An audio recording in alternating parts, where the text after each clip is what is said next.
Meet Marcus Reed, a hard-working software engineer, a man who minds his business, and someone who never expected his grocery run to turn into a defining moment.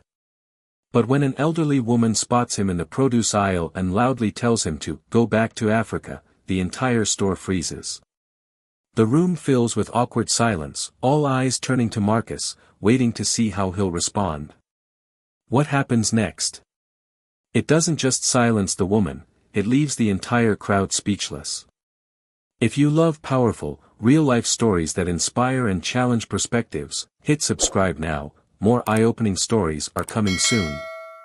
The Sunfresh Market in Atlanta, Georgia, was bustling with shoppers moving through the aisles, pushing carts, checking prices, and chatting about their day. Among them was Marcus Reed, a 32-year-old software engineer, casually dressed in a navy hoodie and jeans. He had just finished work and was picking up a few essentials before heading home. It was a normal afternoon, the kind where no one expected anything unusual. The overhead music played softly, the cash registers beeped rhythmically, and employees restocked shelves. The energy was calm, predictable, until it wasn't. Eleanor Wallace, a 78-year-old woman with neatly pinned silver hair, stood in the produce section, adjusting her glasses as she reached for a bag of apples. Her floral cardigan, pressed slacks, and polished shoes gave her the appearance of a respectable grandmother, someone who had spent decades in this very neighborhood. But what happened next was anything but warm or grandmotherly. A few feet away, Marcus Reed reached for a bag of oranges, scrolling through his phone with one hand while balancing his grocery basket in the other. He was minding his own business, lost in thought, unaware that he had just become the target of someone's deep-seated prejudice. Eleanor's face hardened. Her lips pressed into a thin line as she looked at Marcus with undeniable disdain. Then, her voice rang out, sharp and deliberate. "You people don't belong here." The casual hum of the store fell into a hush. Heads turned. A moment that began as routine had now become a defining moment for everyone in the store. Marcus barely had time to react before Eleanor doubled down, her voice even louder than before. "Why don't you go back to Africa where you came from?" The words cut through the store like a knife, sharp and undeniable. The air shifted, heavy, suffocating, thick with discomfort. A woman near the bakery gasped softly. A man stacking canned goods froze mid-motion. A young mother steered her child in the opposite direction, pretending not to hear. Marcus blinked, momentarily caught off guard. He wasn't a stranger to racism, but there was something about the casual confidence with which she said it that stunned him. Like she truly believed she had the right to decide who belonged. For a moment, the world seemed to shrink. The beeping of cash registers, the hum of overhead music, the chatter of shoppers, all of it faded into silence. All eyes were now on Marcus. The question wasn't just how he would respond, it was whether this moment would define him. The store stood still, as if the entire building had paused to hold its breath. No one moved. No one spoke. The weight of Eleanor's words hung in the air like a bad odor, uncomfortable, undeniable, impossible to ignore. Marcus gripped the handle of his grocery basket, his fingers tightening for just a second before he loosened them. His heart pounded, not with anger, but with the realization that this wasn't just about him. Nearby, a cashier glanced toward the commotion, her hands hovering over the register. A teenage stock boy clutched a can of soup, frozen mid-stock. An older man near the frozen food section rubbed his chin, his expression unreadable. Some people looked away. Others stared, waiting. Marcus could feel the expectation in the air. They were watching, waiting to see what he would do. He took a slow breath, his face unreadable. Would he walk away? Would he lash out? Or would he turn this moment into something much bigger? Marcus didn't flinch. He didn't react with anger, nor did he look away in shame. Instead, he took a slow, deliberate breath and shifted his grocery basket to his other hand. The store was silent, but the weight of 100 stares pressed on him. He could have yelled. He could have stormed off. But neither of those options felt right. This wasn't just about him anymore. Finally, he lifted his gaze and met Eleanor's hardened eyes. His expression was calm, but his presence seemed to grow. "Ma'am," he said, his voice steady and controlled, "do you even realize what you just said?" The question wasn't an attack. It wasn't defensive. It was an invitation, to think, to reflect, to reconsider. But Eleanor didn't see it that way. Her chin lifted defiantly. "I said what I said. This is my country, and people like you don't belong here." A ripple of murmurs spread through the store. Marcus had his answer. Eleanor's voice rang through the store, filled with conviction, unshaken by the growing tension around her. She wasn't backing down. If anything, she was doubling down, her words sharp and deliberate. A woman near the deli counter gasped, covering her mouth. A teenage employee stacking cereal boxes froze mid-motion, his hands gripping a box tighter than necessary. The shoppers, once casually browsing, were now an audience, unwilling participants in a moment they would never forget. Marcus, however, didn't waver. He didn't raise his voice. He didn't take a step forward. Instead, he let the silence stretch, let her words settle into the ears of every person around them. Then, finally, he nodded slowly, almost as if he were considering her words. "All right," he said, his voice unnervingly calm. "Since you brought it up, let's talk about that." A few customers leaned in slightly. The moment had shifted. The storm was coming, but it wasn't the kind anyone expected. Marcus slowly set his basket down, not in defeat, but with purpose. He rolled his shoulders back, standing taller, his presence commanding without force. The energy in the store shifted, the confrontation was no longer just an awkward moment. It was now a lesson in the making. He looked at Eleanor, his voice steady. "You said I don't belong here. That I should go back to Africa. But do you even know where I come from?" Eleanor's lips thinned. She had expected outrage, not control. Marcus took a step forward, not aggressively, but with confidence. His words were deliberate. "Let me tell you about my family, about what belonging really means." The room held its breath. Even those pretending not to listen were drawn in. A story was about to be told, one that couldn't be ignored. Eleanor adjusted her cardigan, shifting uncomfortably. For the first time, the balance of power in the conversation had changed. Marcus took a slow breath, his gaze steady. "You tell me to go back to Africa," he said, his voice carrying across the quiet store. "But let me tell you where I really come from." A few shoppers leaned in, drawn by the weight in his voice. Even the employees who had been frozen moments before were now listening. "My great-great-grandfather was born in Alabama," Marcus continued, his words deliberate. "He was a slave. Stolen, beaten, treated like property. But he survived. His son, my great-grandfather, worked as a sharecropper, breaking his back every day, hoping his kids could have a better future." Eleanor's fingers clenched around her cart, but she said nothing. Marcus wasn't done. "My grandfather fought in World War II, risking his life for a country that didn't see him as equal. And yet, he stayed. He believed in its promise, even when it failed him." The store had never felt quieter. Even Eleanor's hardened expression began to falter. Marcus let the silence settle, letting the weight of his words sink in. No one moved. Even the faint hum of the refrigerators seemed quieter, as if the entire store was holding its breath. "My father?" Marcus continued, his voice steady but firm.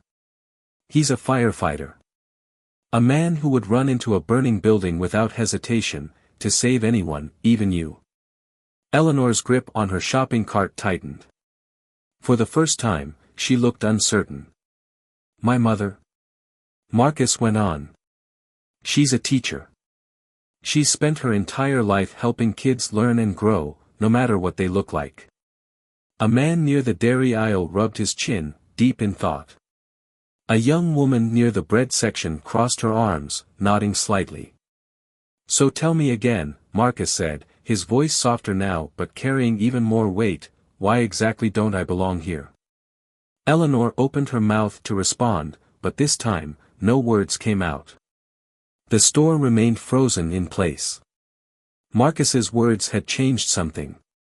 The casual indifference that had once filled the aisles was now replaced with something deeper: reflection, discomfort, realization. Eleanor's lips parted as if she wanted to say something, but no words came. She clutched her shopping cart tighter, her knuckles whitening. For the first time, she wasn't in control of the conversation. Marcus didn't press her. He didn't need to. The truth had already done its work. A man near the frozen foods finally spoke, his voice quiet but firm. He's right. A middle-aged woman near the bakery nodded. We have to be better than this. Someone clapped. Then another. Soon, the entire store erupted into applause. Eleanor shifted uncomfortably, her face pale. She wasn't angry anymore, she was something else. Something closer to ashamed. And as Marcus picked up his grocery basket, he knew he had won, not through anger, but through truth.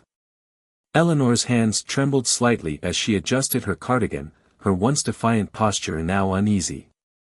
She glanced around the store, searching for an ally, but none came.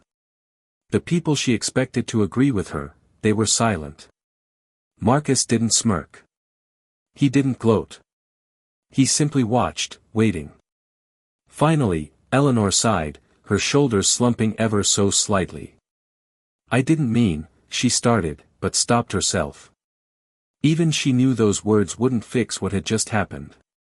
Marcus gave a small nod, his expression unreadable. It's not about what you meant, he said, his voice calm but firm. It's about what you said. A cashier near the registers wiped her hands on her apron, nodding in agreement. Words matter. Another shopper clapped, then another. The quiet applause built, not for a victory, but for a lesson learned. Eleanor turned her cart toward the exit. She didn't apologize. But as she walked away, she looked smaller somehow. Marcus had made sure of that. As Eleanor wheeled her cart toward the exit, the weight of the moment lingered. The store hadn't just witnessed a confrontation, it had witnessed a shift. Marcus exhaled, rolling his shoulders back. He hadn't raised his voice, he hadn't insulted her, but he had stood his ground, and that was enough. A woman placed a gentle hand on his arm. Thank you, she said softly. For saying what needed to be said. Marcus gave her a small nod. Sometimes, he replied, his voice steady, the truth just needs to be heard. The hum of the store slowly returned, but it wasn't the same. Conversations were quieter, more thoughtful. Shoppers exchanged glances, not of discomfort, but of understanding. As Marcus headed toward the registers, the young cashier who had watched everything gave him a small smile. That was incredible. Marcus chuckled lightly. No, he said, grabbing his wallet. That was necessary. And with that, he finished his grocery run, but left something much bigger behind. Marcus stepped out of Sunfresh Market, the warm Georgia air hitting his face. The sky had shifted to deep orange, the sun beginning to set, a reminder that time moved forward, just like the world should. As he walked to his car, he noticed Eleanor sitting in hers, gripping the steering wheel tightly. Her face was unreadable, her expression distant, almost lost in thought. For a brief moment, Marcus considered walking over, saying something. But then, he stopped himself. Some lessons take time to settle. Some truths need to sink in on their own.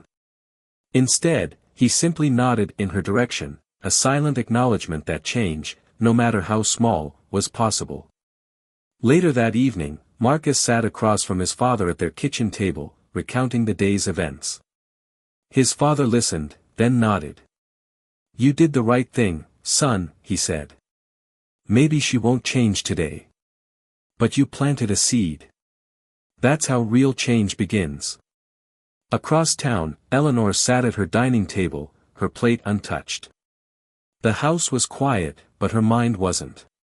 Marcus's words echoed in her head, louder than she wanted them to. She had spent decades believing certain things, never questioning them. But tonight, for the first time, she felt uncertain. She reached for her cup of tea, her hands unsteady. Had she really said those words out loud? Had she really been so sure of something she never even thought to question? Her gaze drifted to an old photo on the wall, her late husband, a World War II veteran, standing in uniform. He had always told her, the only colors that should matter are red, white, and blue. Eleanor swallowed hard. Maybe she hadn't just misjudged Marcus. Maybe she had misjudged everything. She didn't know if she'd ever see him again. But if she did, she hoped she'd have the courage to say what she should have said today, "I'm sorry." In the days that followed, word of what happened at Sunfresh Market spread through the neighborhood. People talked, not about an argument, but about a lesson. About Marcus. About the power of words. Some dismissed it as just another incident, but others felt something shift. Conversations that had been avoided for years suddenly took place, between friends, between families, between generations. Marcus never sought attention for what he did. He hadn't planned on teaching a lesson that day. But as he went about his routine, strangers began to approach him. "I was there," a woman at the coffee shop told him. "You made me think differently." A teenage cashier at the store smiled and whispered, "Thank you." Even Eleanor changed, though slowly. She started listening more. Watching more. Questioning things she had never questioned before. Marcus never saw himself as a hero. He was just a man who spoke up when it mattered. And sometimes, that's all it takes. Marcus didn't expect his words to leave a lasting impact, but they did. Days turned into weeks, and the moment at Sunfresh Market became more than just a memory, it became a conversation starter. At the barbershop, at the local diner, even at church, people talked about what happened. Some shared their own experiences. Others reflected, realizing change doesn't come from silence, it comes from speaking up. Eleanor, too, began to change. It wasn't immediate. But something inside her had shifted. She started listening more, reading more, thinking more. The things she once accepted without question no longer felt so certain. One day, she found herself back at the grocery store. As she picked out apples, she saw a young black father helping his daughter choose fruit. She opened her mouth, ready to say something, but this time, it wasn't unkind. Because change doesn't always happen overnight. But it starts the moment someone dares to challenge ignorance. Weeks later, Marcus walked through Sunfresh Market again, grabbing a few groceries after work. The store looked the same, but something felt different. People smiled at him, some nodding in quiet recognition. The moment hadn't been forgotten. At the checkout, the same young cashier from that day rang up his items. "You know," she said, her voice softer than before, "what you did that day, it meant something." Marcus gave a small smile. "I just told the truth." She handed him his receipt.